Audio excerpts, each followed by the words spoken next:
Bagaimana kita sebagai orang tua mendidik dan menghindari anak untuk tidak berkiblat kepada media sosial?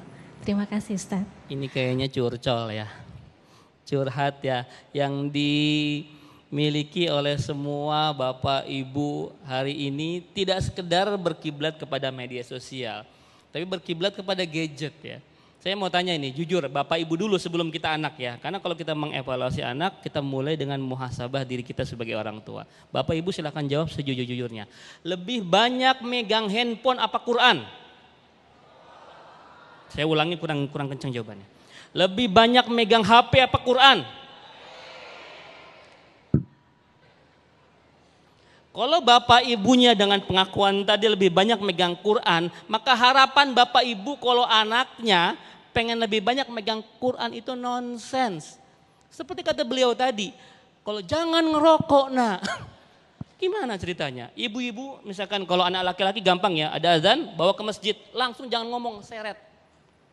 Ya, ibu-ibu pun kalau menyeru anak perempuannya sudah azan, Allahu Akbar, Allahu Akbar. Nah, sholat jangan teriak, nak, yuk jamaah sama bunda. Selesai. Kita butuh ketauladanan, kita butuh uswah. Permasalahan Ibu Uci sana kan jadi tentang media sosial, tentang gadget. Ada kabar bagus di luar negeri, bukan di sini. Ya, di Australia sudah mulai anak-anak usia di bawah 12 tahun itu tidak boleh menggunakan sosial media.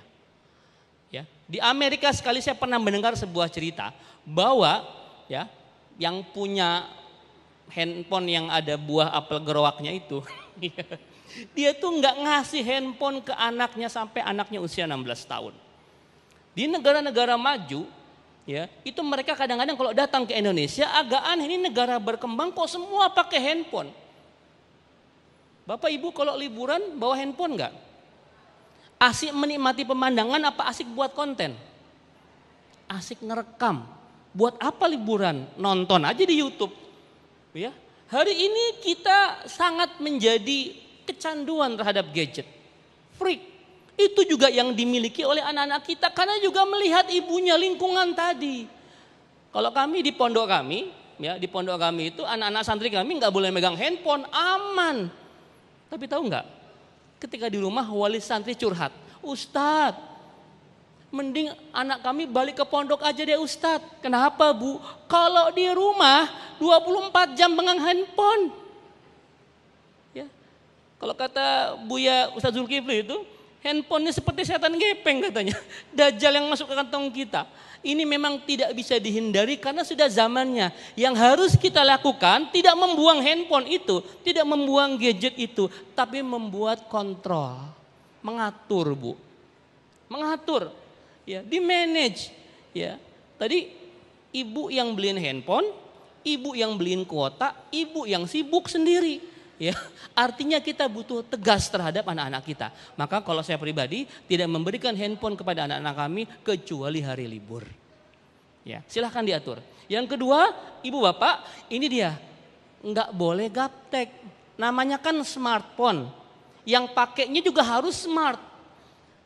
Makanya kalau nggak mau kecanduan sosial media, bapak ibu harus follow semua sosmed anak kita kalau mereka punya. Ya. Facebooknya, Instagramnya, TikToknya. Kalau anak muda TikTok sama Instagram lah. Kalau Facebook, Twitter itu orang-orang kayak kita ya, kayak bapak lah ya, orang-orang old school ya, yang agak-agak jadul ya. Kalau anak sekarang TikTok sama IG, ya, di follow siapa yang mereka ikuti, siapa yang mereka subscribe, lihat historinya, buka direct message-nya, minta passwordnya. Nak, kamu boleh punya sosmed tapi ibu bapak harus tahu passwordnya apa. Dirazia. Dilihat karena naudzubillah hari ini mohon maaf Bapak Ibu sekalian ini kabar buruk buat kita, banyak transaksi naudzubillah pelacuran itu lewat sosial media. DM-DM-an termasuk juga pinjol sekarang sudah menyasar ke anak-anak muda. Ya, kemarin ada orang tua kaget kena tagihan 70 juta padahal dia nggak merasa minjem, ternyata anaknya minjem. Padahal anaknya nggak butuh, buat apa? Buat top up game. Naudzubillah subhanallah. Maka dibatasi, dikontrol, diatur, tidak dihilangkan. Karena hari ini banyak pendidikan semua via gadget. Ya, jangan diberikan 24 jam tanpa kontrol. Dan yang paling penting, bapak ibunya juga jangan terlalu adiktif terhadap gadget. Ya, gadget sekedarnya untuk memudahkan, bukan untuk menjadikan kita budak-budak gadget. Terima kasih. Assalamualaikum warahmatullahi wabarakatuh.